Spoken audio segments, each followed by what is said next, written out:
ഏത്തപ്പഴം വെച്ച് മാത്രമല്ല പാളയംകോടൻ പഴം വെച്ച് നമുക്ക് നല്ല ടേസ്റ്റുള്ള ഒരു 4 മണി പലഹാരം ഞൊടിയിടയിൽ റെഡിയാക്കി എടുക്കാം. എല്ലാവർക്കും ഷഹബാസ് കിച്ചൻ്റെ മറ്റൊരു വീഡിയോയിലേക്ക് സ്വാഗതം. ഇന്നത്തെ നമ്മുടെ റെസിപ്പി നിങ്ങൾക്ക് ഇഷ്ടമായ ലൈക്ക് ചെയ്തേക്കണേ.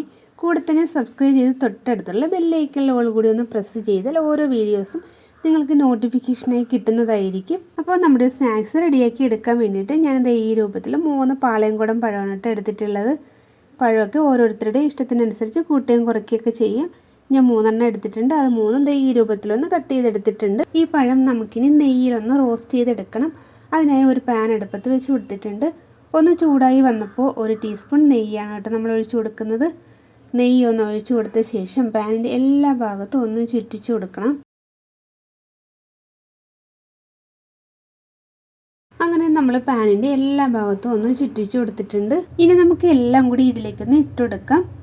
നെയ്യിലൊന്ന് നന്നായി മിക്സായി വരുന്നത് വരെ ഒന്ന് ഇളക്കി കൊടുക്കണം കേട്ടോ. നന്നായിട്ടൊന്ന് ഇളക്കി കൊടുക്കണം. നെയ്യിൽ വഴറ്റാതെ നമുക്ക് പച്ചയ്ക്കും ഇത് ചെയ്തെടുക്കാം.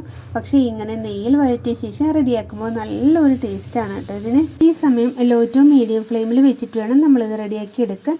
അല്ലെങ്കിൽ പഴം പാനിലൊക്കെ ഒന്ന് കരിഞ്ഞ് പിടിക്കും. അങ്ങനെ നമ്മുടെ പഴം എല്ലാം ഒന്നും നെയ്യുമായി മിക്സായി വന്നിട്ടുണ്ട്. നമ്മൾ വഴറ്റിയെടുത്ത പഴം ഈ പാത്രത്തിലേക്ക് ഇട്ട് കൊടുക്കാം.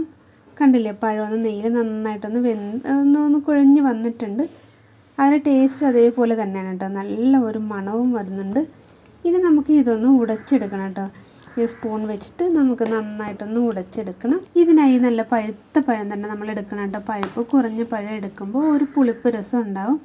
അങ്ങനെ നമ്മൾ നന്നായിട്ടൊന്ന് ഉടച്ചെടുത്തിട്ടുണ്ട്. ഇനി നമുക്ക് ഇതിലേക്ക് ഗോതമ്പ് മാവ് ചേർത്ത് കൊടുക്കാം. ഒരു 3/4 കപ്പ് ഗോതമ്പ് മാവാണ് കേട്ടോ ഞാനിതിലേക്ക് ചേർത്ത് കൊടുക്കുന്നത്. കൂടെ തന്നെ ഒരു 1/4 കപ്പ് റവ കൂടി ചേർത്ത് കൊടുക്കാം. റവ ഇല്ലെങ്കിൽ 1 കപ്പ് ഗോതമ്പ് മാവ് ചേർത്ത് കൊടുത്താലും മതി. ഇനി നമുക്ക് ഇതൊന്ന് മിക്സ് ചെയ്തെടുക്കാം. പഴവും മാവും റവയും എല്ലാം നന്നായിട്ടൊന്ന് മിക്സായി വരണം. ഇത് കണ്ടില്ലേ, മാവും പഴവും എല്ലാം ഇതുപോലൊന്ന് യോജിച്ച് വരണം. അപ്പോൾ ഇങ്ങനെ നമുക്ക് നന്നായിട്ടൊന്ന് മിക്സാക്കി എടുക്കാം. അങ്ങനെ നമ്മൾ എല്ലാം കൂടി ഇത് നന്നായിട്ടൊന്ന് മിക്സാക്കി എടുത്തിട്ടുണ്ട്. ഇനി നമ്മൾ ഇതിലേക്ക് സവാള ചേർത്ത് കൊടുക്കുന്നത്.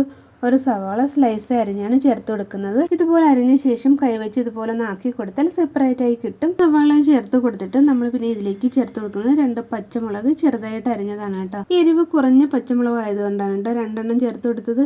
എരിവുള്ള മുളകാണെങ്കിൽ 1 ചേർത്ത് കൊടുത്താൽ മതി. 1 ടീസ്പൂൺ ഉള്ളിയുടെ ഇലയാണ് ചേർത്ത് കൊടുത്തിട്ടുള്ളത്.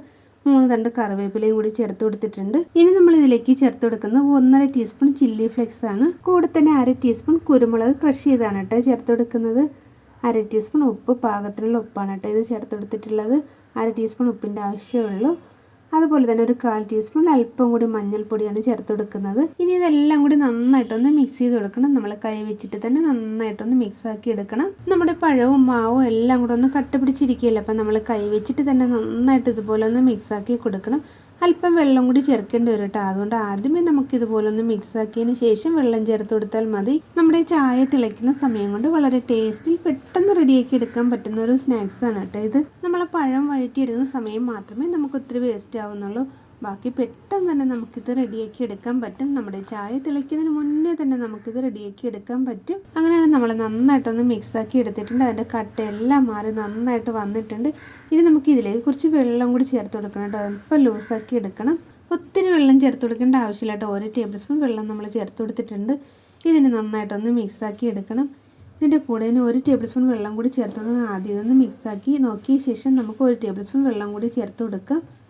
1 ടേബിൾ സ്പൂൺ വെള്ളം ചേർത്ത് കൊടുത്തപ്പോൾ ഇത് ഈ രൂപത്തിലാണ് കേട്ടോ നമുക്ക് കിട്ടിയിട്ടുള്ളത്. നമുക്ക് 1 ടേബിൾ സ്പൂൺ വെള്ളം കൂടി ചേർത്ത് കൊടുക്കാം. ഒത്തിരി വെള്ളം ചേർത്തങ്ങ് ലൂസാക്കി എടുക്കണം കേട്ടോ. ലൂസായി പോയാൽ നമ്മുടെ എണ്ണയും കുടിക്കും. അപ്പോൾ നമ്മളിത് 1 ടേബിൾ സ്പൂൺ വെള്ളം കൂടിയാണ് ചേർത്ത് കൊടുത്തിട്ടുള്ളത്. ഇതും കൂടി ഒന്ന് നന്നായിട്ടൊന്ന് മിക്സാക്കി എടുത്തപ്പോൾ ഇത് ഈ രൂപത്തിലാണ് കേട്ടോ നമുക്ക് കിട്ടിയിട്ടുള്ളത്. ഇതാണ് കേട്ടോ നമ്മുടെ പരുവം. അങ്ങനെ നമ്മൾ ഇരുമ്പ് ചട്ടി അടുപ്പത്ത് വെച്ച് ഓയിൽ ഒഴിച്ചു കൊടുത്തിട്ടുണ്ട്. നമ്മുടെ ഓയിൽ നന്നായിട്ടൊന്ന് ചൂടായി വന്നിട്ടുണ്ട്. ആ സമയം ഈ ഷേപ്പിൽ നമ്മൾ ഇട്ട് കൊടുക്കുകയാണ് കേട്ടോ. നമ്മളിതിൽ ഒത്തിരി വെള്ളമൊന്നും ചേർത്ത് കൊടുക്കാത്തതുകൊണ്ട് ഇത് പെട്ടെന്ന് തന്നെ ഫ്രൈ ആയി കിട്ടും.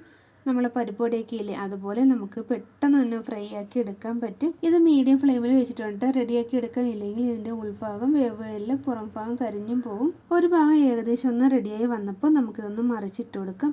ഇതുപോലെ 1-2 പ്രാവശ്യം ഒന്ന് തിരിച്ചും മറിച്ച് ഇട്ട് കൊടുത്ത് നമുക്ക് റെഡിയാക്കി എടുക്കാം. ആ നെയ്യ് ചേർത്തുള്ള പഴത്തിൻ്റെ ആ മധുരവും ആ എരിവും എല്ലാം കൂടി ചേരുമ്പോൾ നല്ല ഒരു ടേസ്റ്റാണ് കേട്ടോ ഇത് കഴിക്കാൻ. അങ്ങനെ 2 വശവും നന്നായിട്ടൊന്ന് ഫ്രൈ ആയി വന്നിട്ടുണ്ട്. ഇത് നമുക്ക് ഓയിലിൽ നിന്ന് മാറ്റാം. കണ്ടില്ലേ, നന്നായിട്ട് മൊരിഞ്ഞ് കിട്ടിയിട്ടുണ്ട്. ഇതുപോലെ നമുക്ക് ബാക്കിയുള്ളതുകൂടി ഫ്രൈ ചെയ്തെടുക്കാം. നമ്മളിത് 2 പ്രാവശ്യം ഫ്രൈ ചെയ്തെടുത്തപ്പോൾ തന്നെ എണ്ണ ഒട്ടും കുടിച്ചിട്ടില്ല കേട്ടോ. എല്ലാം നമ്മൾ ഫ്രൈ ചെയ്തെടുത്തിട്ടുണ്ട്. ഇതേ കണ്ടില്ലേ, നല്ല ടേസ്റ്റാണ് കേട്ടോ. നല്ല അടിപൊളി ടേസ്റ്റാണ്. ആ പഴത്തിൻ്റെ മധുരവും നെയ്യുടെ ആ ടേസ്റ്റും ആ മധുരവും എരിവും എല്ലാം കൂടി നല്ല ഒരു കിട്ടിയില്ല ടേസ്റ്റ് സ്നാക്സാണ് കേട്ടോ. നിങ്ങളൊന്ന് ട്രൈ ചെയ്ത് നോക്കുക. അപ്പോൾ ഇന്നത്തെ നമ്മുടെ വീഡിയോ നിങ്ങൾക്ക് ഇഷ്ടമായാൽ ഫീഡ്ബാക്ക് കമൻറ്റ് അറിയിക്കുക. അടുത്ത വീഡിയോയുമായി വരുന്നവരെല്ലാവർക്കും ബൈ.